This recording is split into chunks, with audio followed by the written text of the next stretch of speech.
Hello and welcome to Hot Issues. Today we are looking at the political parties and their quest for electoral reforms. What really do the political parties want? Are their demands reasonable? And to what extent can these demands be accommodated? And we have a political party leader with us in the studio to discuss these matters. Welcome to Hot Issues.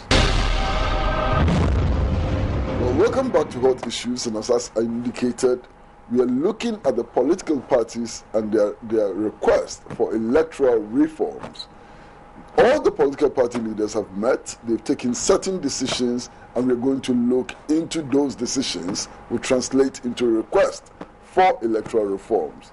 And we are perhaps lucky to have with us the General himself, General Mosquito, Mr. Asiedu Nketia, General Secretary of the National Democratic Congress. So you're welcome. Thank you very much, President. Yes, how come? What did you meet to discuss, the political parties? Thank you very much. Kwesi, anybody who has followed the case in Supreme Court would agree with me that there were some recommendations made by the Honorable Court for certain reforms to be undertaken to, if you like, improve upon the elections in 2016. And these were lessons derived from the 2012 elections. So immediately after the verdict, Electoral Commission then wrote to all political parties to submit proposals for reforms. Then after that, they also wrote to civil society organizations. One of those civil society organizations who received the request was the IEA, which is the host of the Ghana's political parties program. That is a program comprising the leadership of the four main parties represented in Parliament. And so we meet at this platform to exchange views and to see how we can move Ghana's democracy forward. So it is in the context of the Ghana's political parties program that we met as leaders of the various political parties, and then we developed these proposals for reform. But initially, when the Electoral Commission made the request, some of the party leaders said they were not interested and that the Electoral Commission could not make those requests. Yes, I agree with you. I heard MPP, for instance, saying that they thought that Electoral Commission has lost credibility, and they thought that if there were any reforms at all, it had to do with the reform of the elections body itself. And so they are not positioned to themselves host any reforms that the nation required. But somehow, when we were invited under the Ghana's political parties program, they participated. But let me quickly add that they did not participate at their highest level, because we did not see the national chairman participating, and we did not see the general secretary participating. But rather we saw Mr. McMahon, who was the former national chairman, and one other gentleman who is, I believe, the communications director. Be that as it may, the meeting was given the clout as a meeting of all the leadership of the various political parties. Has the Electoral Commission truly lost credibility? Not at all. Why? If all the political parties believe that the Electoral Commission has lost credibility, clearly it would have emerged from our recommendations. From the NDC's point of view, we believe that there are challenges with our electoral system, and indeed there is no perfect elections in this country. But judging from the performance of this commission, where they came from and where they have reached, we think that if there is any description that will befit the Electoral Commission, it is that they have discharged their responsibilities creditably, and they keep increasing in terms of performance and in terms of credibility. because Kwesi, you and I have been around for quite some time now, and I do not remember any election administration body which has had the courage of declaring a governing party a loser in any elections apart from the current electoral commissions. And they've done it not once but twice. So, and what amazes me is that, at one point in time, you see one party singing the praises of electoral commission. At another point, you see the opposite party now singing the praises and so on. It tells you that electoral commission has lived up to its responsibility of impartiality. Now, when you met, what were some of the issues that you thought needed urgent attention or some attention? Well, we took our cue from the recommendations that were contained in the verdict. And some of the findings that emerged from the court case was that, first, it became very clear that the competence of the temporary staff that were used by the Electoral Commission and in the elections at the polling station level came into question. We saw several difficulties in the completion of the pink sheets and so on, common arithmetic mistakes and all that. So there was a strong recommendation from the Supreme Court that the Electoral Commission should improve the quality of personnel that are recruited to man the polling stations. So that is one of the background. Then the other issue was that one of the main issues that divided the parties at Supreme Court was as to whether some people voted without going through biometric verification. And then the other was whether there was overvoting. And then the third one was, the fact that certain presiding officers did not sign. And given that they did not sign, what was the impact of their lack of signature? So these are the three main issues that nearly divided this nation. So so the recommendations flowing from the verdict was based on these issues, we were urged to try to find ways of addressing them. And that was why we met and sought to, craft certain proposals that, in our opinion, could address these challenges come 2016 elections. Let's take this first issue. How would the Electoral Commission improve the quality of its temporary staff? How is that possible? Because it's possible because they are the recruitment authority. And every task has at least a level of knowledge that is required to undertake that task. We have known in the past that the Electoral Commission was relying on teachers as presiding officers and the temporary staff. They used the teachers up to this 2008. Then somehow during this biometric exercise, the teachers did not participate. And so they had to go in for a new set of people. So we can say that because this was the first elections that was being managed by some of the people recruited, it certainly would affect their performance. But having said that, there are still certain basic arithmetic, mistakes that we detected. And we think that if the academic qualification of those people recruited is looked at, it may address the issue. Then, apart from the basic qualification, we are looking at the length of training for those staff to be conversant with the equipment and the procedures and so on. If we address these two areas, we will achieve the aim of upgrading the competence of the temporary staff. But nobody, for example, can compel teachers to work as temporary staff. So the Electoral Commission has to work with those who are willing to work. And if this is the quality, what can it do? Kwesi, I think that you agree with me that there's a lot of graduate unemployment in the country. So you cannot tell me that the Electoral Commission, if they choose to maybe establish a diploma or first degree as the the minimum qualification, they will not get people to fill that thing. But it's only an assumption. They may not want to do that work. Well, what would the Electoral Commission then do?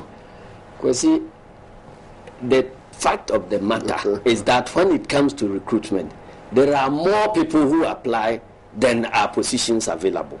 So the fact is that the recruitment process is oversubscribed, and that is why we are saying that let us look at quality, and then we will be there.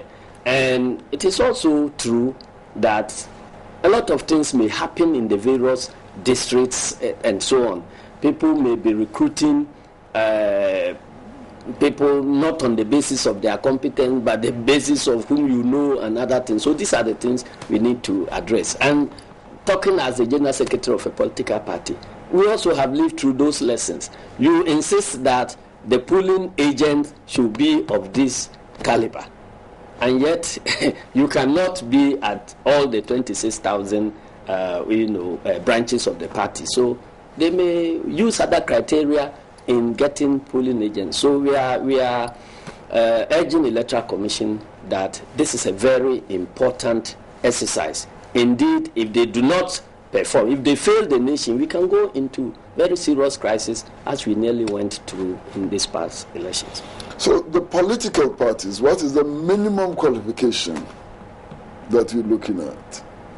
No, we have not agreed on any minimum qualifications, but there must be competence in numeracy, at least because the form involves additions.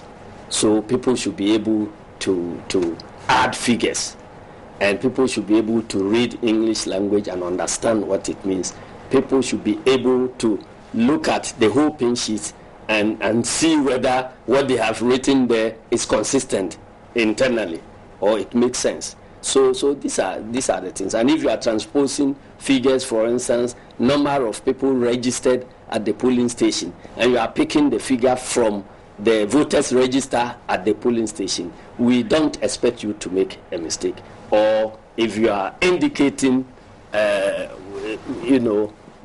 serial numbers of the ballot papers on the pink sheet, these are things that need some amount of care, some amount of numeracy qualifications and literacy qualifications. So these are the things. We cannot, in politics, it is very difficult to establish academic qualifications. And indeed, the position of the president has no academic qualification. The position of a member of parliament has no academic qualification. So we are not about establishing minimum qualifications for, a presiding officer at the polling station. What other recommendations did you make? We, for instance, decided to stick by our mantra of no verification, no vote. And we did that for good reason. We are conscious of the constitutional implications of disenfranchising people who otherwise are qualified according to the Constitution to cast their vote. Disenfranchising them because some machine has rejected their thumbprint. But where we are now, we should be talking about what will produce efficient and credible elections, rather than pursuing human rights to some absurd level that will end up compromising the integrity of the elections. Now, if we do not go by this no verification, no vote, the alternative would be to give discretion at the polling station, give the discretion to the presiding officer to allow somebody whose thumbprint has been rejected to cast their vote. And the repercussions is too fearsome to contemplate, because in Ghana, if you give a loophole, people exploit it to do all type of things. I remember when the National Identification Authority was doing this citizens registration, they were given the option to register people as amputees because they would not have thumbprints. In one particular region, we learned that, and in one particular capital, we learned that there were about 50,000 forms completed and represented as amputees. And it is clear that this was an attempt to beat the system. You've just given some discretion, and that discretion has been abused. So the thing to do in the circumstances where there is mistrust, people may not behave well, and so on, the thing to do is to limit discretion. And we think that if we went by the mantra, no verification, no vote, certainly certain people will be disqualified. But we would have achieved our objective of fair and impartial elections, because it will not take only NDC sympathizers whose thumbprints will be rejected, or MPP sympathizers whose thumbprints will be rejected. If it is a defect, it will cut across board, and it will not affect any political party. So that is the basis of our recommendation. I tell you an interesting story. My mother did not vote in the 2012 elections. Why? Everybody knew that Kosi Afra is the mother of General Mosquito in my hometown. But she went, joined the queue. They tried the finger more than 10 times. The machine couldn't pick it. And so they turned her away. And so I was surprised when we came to Accra and people were saying that there were other people who voted without verification. That is absolutely not true. Now, what is verification for this purpose? What is verification? We have sought to identify, to define verification to mean that going through the full process of verification. Checking your name, the biometric picture, register, sure. Using your thumbprint, sure. Your picture popping up, everything. Yes, complete it so that you are. But I thought that before the Supreme Court, the argument had been made that partial verification is verification. Yes, I heard that argument too, but that was not the main argument at the Supreme Court. NPP was alleging that there were indeed areas where people voted without verification, and the burden of proof was on them. So NDC went also claiming that there is absolutely no truth in that assertion that people voted without verification, and that if anybody wanted to contest that thing, we should resort to the printout from the verification equipment, or let somebody come to testify in court that I, Asiedu Nketia, indeed voted without passing through verification, or I saw Comrade Pratt voting without verification, or else if you cannot achieve this, then the next credible thing to look at will be the printout from the verification equipment. So that was where the argument was. Then there was a second leg of argument which said that even granted that we must look at the judgment by the court itself in the past, because the court has judged in the past that once you are registered, nothing can prevent you from casting your vote. You remember when in the past some people, I think either they lost their ID card or something, and then somebody went to court, and the Supreme Court gave that ruling. So that case was cited to also support the main argument. But the main argument was that there was absolutely no truth in the assertion that people voted without verification.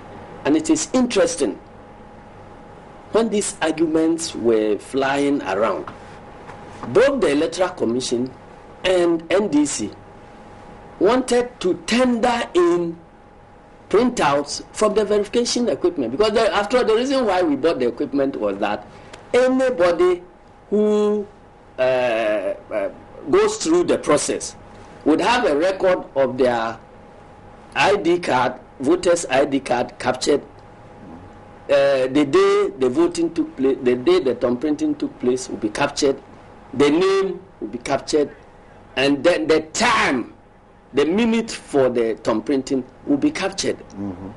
And so you needed to just do a printout. And indeed, that was what we did.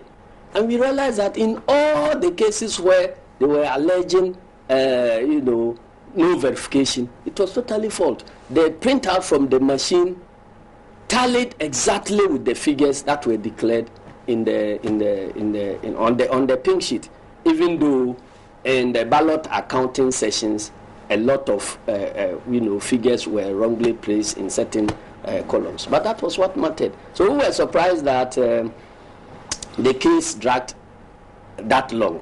Indeed, if the court had accepted the tendering in of this printout, we would have addressed the two main issues of overvoting and then voting without biometric verification with one stroke. And then the rest of the argument will be about the impact of lack of signature. But surprisingly, MPP, which before the elections was demanding that without the use of the verification equipment, they were not going to participate in the elections. And you remember they had the support of civil society organizations when our party was arguing that, look, we have used one technology to capture the register. Let us use that one in elections before we jump into another one. Nobody listened to us. And even though we were in government, we were forced to find the money for the equipment to be found. So is it not interesting that when there was disagreement as to what happened at the polling station, the same party that called for the use of the verification equipment will now say that they would not want anybody to bring the printout. I would have thought that their lawyers would rather call for these printouts as the evidence based upon which the judgment could be made. But that is what it is. We are in Ghana, and people can change their positions anyhow. So, because of that, we met as political parties and insisted that the no verification, no vote is still the way to go. So if there is anything we could do to improve the system, we could perhaps look at the quality of the equipment, its robustness, its ability to withstand the various weather systems that operate in Ghana and so on, and its accuracy to limit the number of people who will be rejected on account of the machine not accepting their thumbprints. We're going to go for a short break, and when we come back, I'd like us to look at one of the recommendations that you made.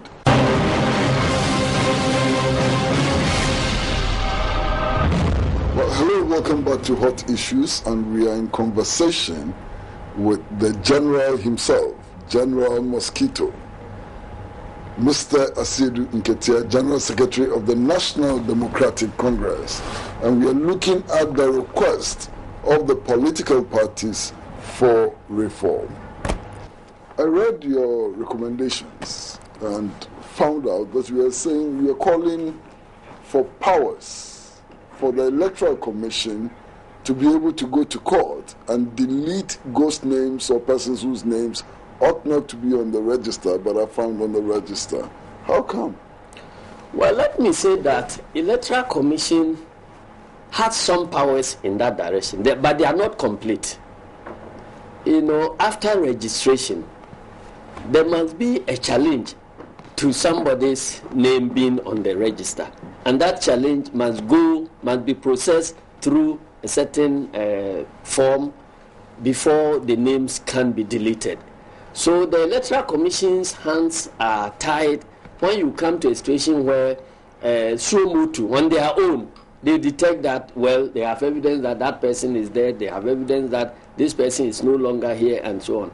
But because there is no process leading to the decision that the name should be deleted, they themselves, by themselves, cannot delete those names. Even where they find out that there are names and pictures that look like minors, their hands are tied. They cannot by themselves go to court to get the names deleted, because the process is that at the point of registration you have the agents of the various political parties there, they have attested to it that these faces you see here are of this age and so on. So when they get into the system and you are in Accra here, how do you delete those names? Mm-hmm. So these are some of the difficult areas we want to polish the law so that we can allow the commission, if they have credible evidence that certain names ought not be on the register, they could delete them on their own at headquarters. Well, isn't it tricky? Mm-hmm. Just looking at somebody's photograph and saying that this person is underage, isn't it tricky? That is why we are not calling for electoral commission by itself just deleting the names, but we are saying that take the matter, they should have the power to take the matter to court and for the issues to be determined, for the court to be satisfied that that person is of that age.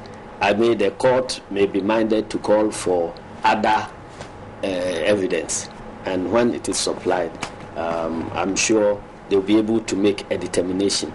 For instance, you have the voters register there quite different from the citizens identification register. After the compilation of the voters register in 2012, our party make a proposition that can we find a system to compare the voters register with the citizens identification register, mm-hmm. so that you can see which people have different dates of birth. Then it can be the beginning of the questioning mm-hmm. of those people if their names are on the register. Mm-hmm. Unfortunately, we did not get support from the other political parties.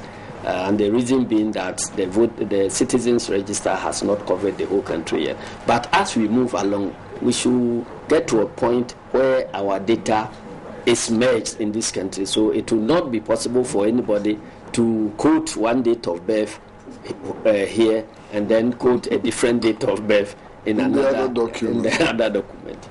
But just imagine that we are going for elections and there are 10,000. 50,000, 100,000 people on the register raising some suspicions. Is that the mechanism for ensuring that the Electoral Commission can go to court in 100,000 cases? Well, I think that the existence of that power itself is of deterrent effect.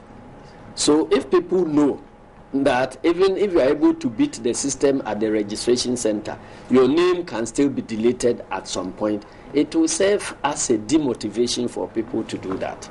And then you can end up in court and get yourself prosecuted and so on. That power in itself will serve as demotivation. So you will not, I can assure you that the commission will not end up getting those names. You are calling for the prosecution of electoral malpractices. Yeah. I had always thought that electoral malpractices can be prosecuted. Yes, technically they can be prosecuted.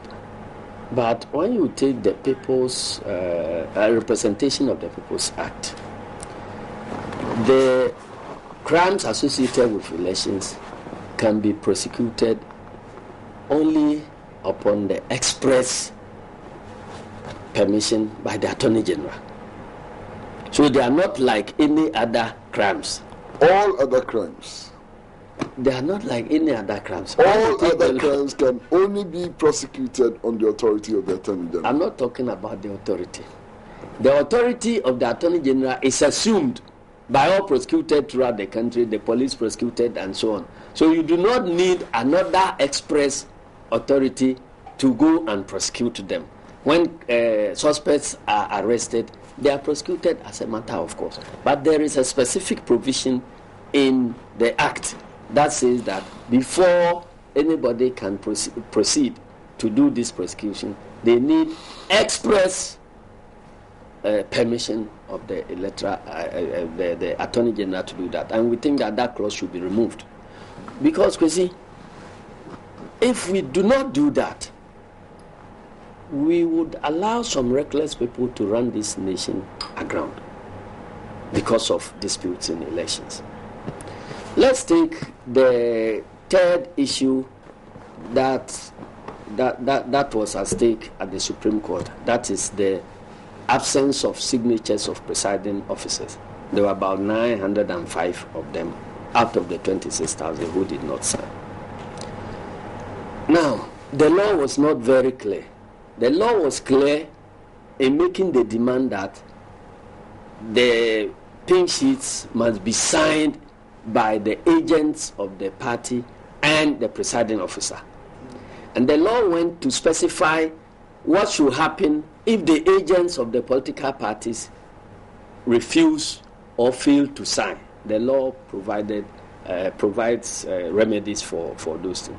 But the law perhaps did not anticipate that any reasonable person, having conducted some exercise, which exercise had been attested to, the accuracy, the authenticity and everything has been attested to by political party witnesses.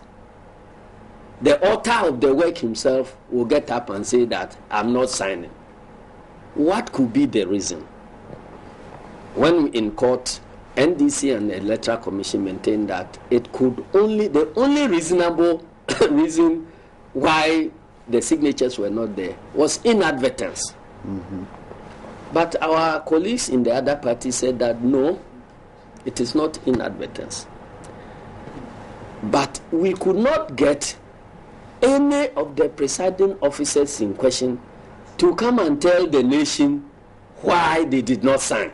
In fact, NDC made the demand, specific demand, for the court to subpoena some of the presiding officers to come and tell the whole nation why they did not sign, because it did not make sense that they did not sign. And the nation's democracy would benefit a lot if we understood the reasons why those signatures were not there. So in these circumstances, don't you think that it is reasonable to investigate and, if possible, prosecute these people? At least when they are in court and they are in the dock, they should be able to tell you that maybe we are sorry, this is because of inadvertence. If inadvertence is ruled out, then we will be able to know why they did not sign.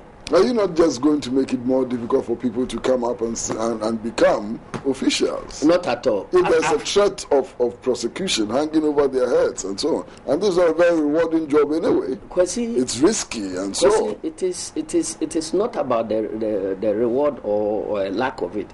It is about a national duty. The Constitution, once you accept to undertake it, then you are under a constitutional duty to perform a certain action. And the consequences of your not performing that action is so grave to the country that there should be punishment.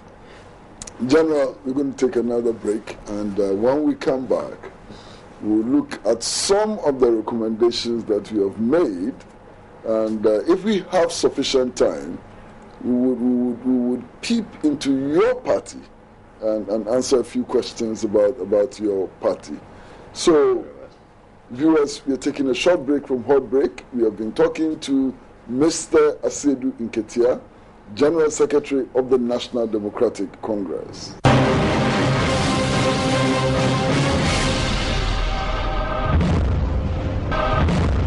Hello and welcome back to Hot Issues, and we are in conversation with Mr. Asiedu Nketia, General Secretary of the National Democratic Congress. We are talking about the political party's concern for electoral reforms and the consequences of those reforms and other issues. So you have recommended, as political parties, that we should no longer be holding elections on December 7th. Why? Thank you very much, Kwesi. Let me blow my own horns by saying that I was a member of the Consultative Assembly that puts the Constitution together. And honestly, when we were doing the last draft, even though we have put in a chapter dealing with how elections ought to be conducted, and then if there is no clear winner, a second round should come on, and so on. When we're looking at the timing, the calibration of the times for the various elections. Somehow we did not consider the impact of the calculations.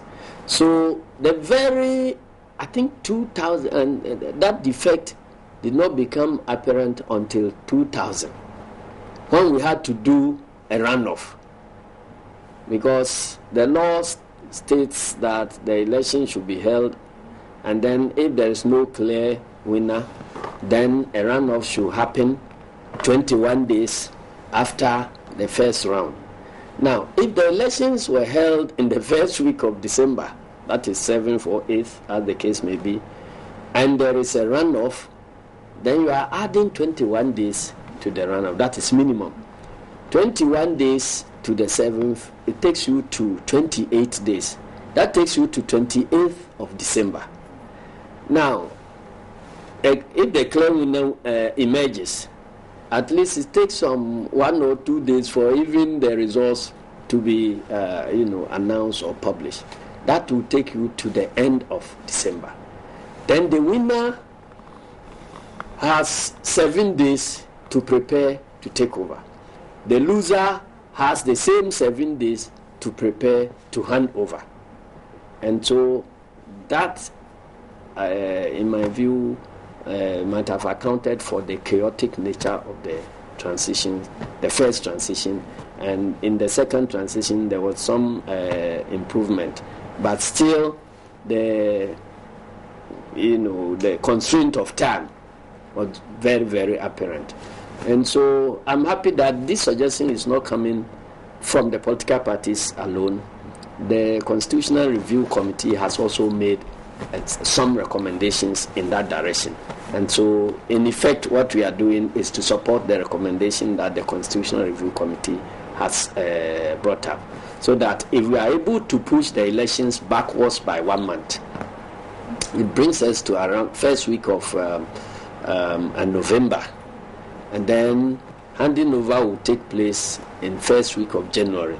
That gives us 2 clear months. The advantage is that in case of a runoff, still we will be able to do it before the beginning of December, and we have 1 clear month to prepare the transition. Now, the other side is that everybody in Ghana is calling for expeditious adjudication of electoral disputes.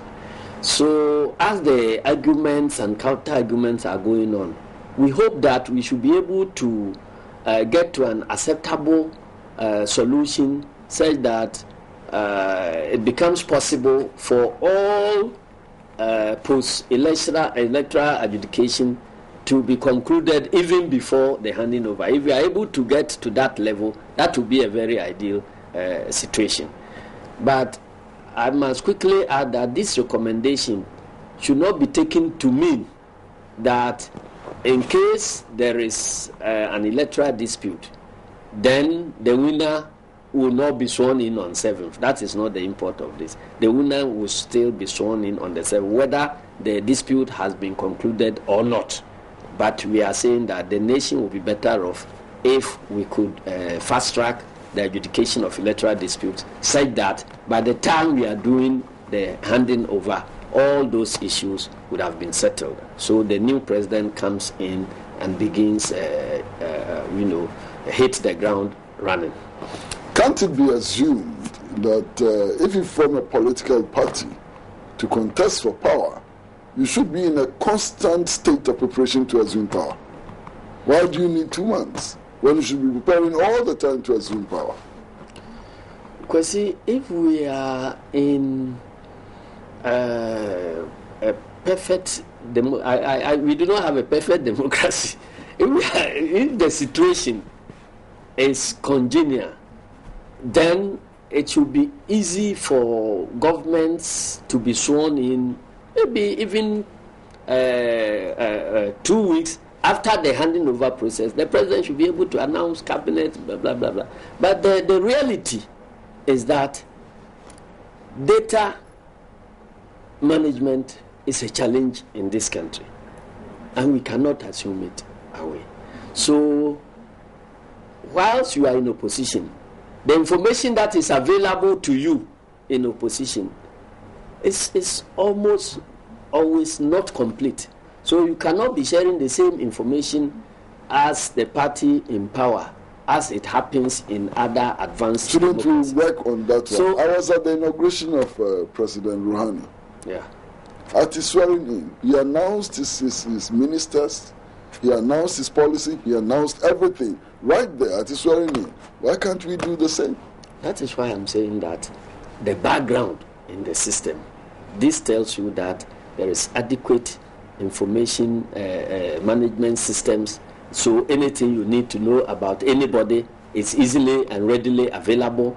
Whilst in opposition, there may be systems with which you could access data about how the economy is performing, how this one is happening, and so on. So if you are on top, everybody is on top of the information in the system. It should be easy for governments to be formed very quickly after elections. And that is why perhaps you may want to know that the NDC is going biometric with our membership database. If you are able to do that, our objective, one of the objectives, is to facilitate the expeditious formation of governments after every election which we win.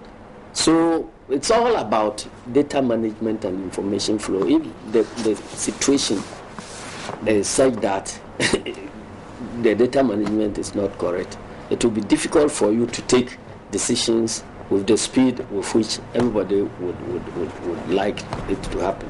Yeah, this brings us to reforms within the National Democratic Congress. Yeah. What are you reforming? We are taking a comprehensive look at our constitution. And then we are also taking a comprehensive look at our data management system. Because see, as I sit here, the very first attempt to get a membership database was when the party was formed. And I remember people like Gusitano and so they were the group that were doing these things.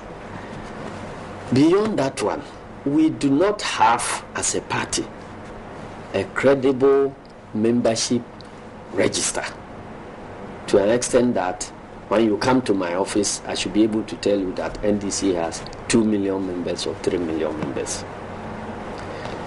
We have been using this antiquated, card system, where we print the cards, sell them to the various constituencies, which will then sell them to the various members and so on. Everybody takes it. They enter dues payment manually and sign and so on. It generates its own problems. And you see that about 60% of the conflict situations that develop across the length and breadth of the party come as a result of struggle for power. They are around the selection of a candidate or the selection of leadership of the party at the various levels and the qualifications to do so. You have situations where people just come from nowhere. They claim to be NDC. All that they need to do is to seek to convince or influence the two key people in the constituency executive, and then they will show heaven and earth that, we have known this man all along. He has an ID card, and there are ways of printing the ID card, faking them. I at times see some signatures which people claim they are mine. But when I look at them, you see that this is clearly not my signature. And then you can have, a membership card where dues have been paid since 92, recorded in the same ink, the same recipient, even though executives have been changed every 4 years. And there was an interesting case, Kwesi, where I saw that somebody had paid his dues from 96 to 2008, and the currency was new Ghana cedis. Yeah, the person is paying with retroactive effect. No. Your founder paid his dues with retroactive effect. I cannot confirm that. And that is what we were told. I cannot confirm that. Anyway. But so we are saying that there must be a very credible system of membership identification. Once we are able to reach there, it will streamline our dues collection and payment and enhance accountability.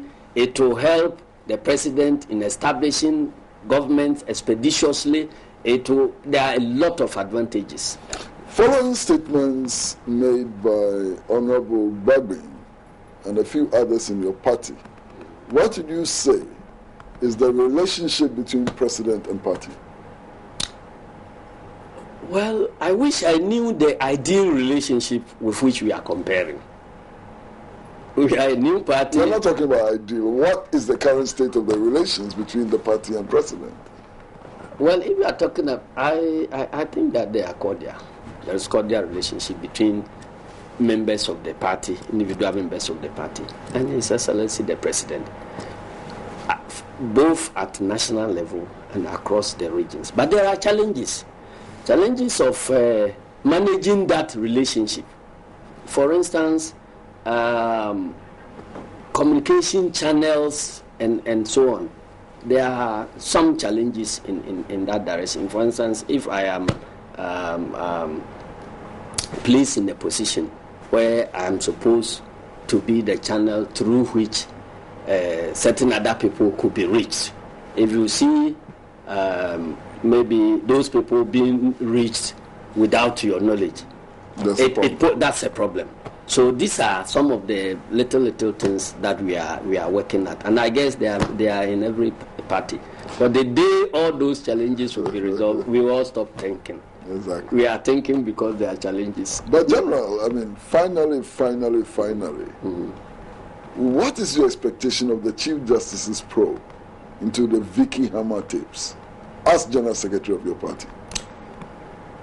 I have not taken a position on that because clearly I haven't developed interest in that matter at all, and I wish I could be spared that comment. But why haven't you developed an interest in such a crucial matter? No, this is a problem about government and if you like, the judiciary and other things. It is not, strictly speaking, a party issue. The elections was contested on your party ticket. There's an allegation that somebody may have spoken to the judges who adjudicated in the case. That's a party matter for sure. So the matter is prejudice, so let it be handled at that level, and then we will see the outcomes. Do you agree that the Chief Justice, for example, has no locus in establishing such a committee? Kwesi, you want me to repeat what I said in the Supreme Court? I am not a lawyer. Well, sir, thank you very much for coming. And even though you are not a lawyer, you've spoken about many legal issues, and I hope that all of us have enjoyed it. Well, we've all managed to get ourselves a bit enlightened from this conversation. Please keep your dial on TV3. Everything happens here.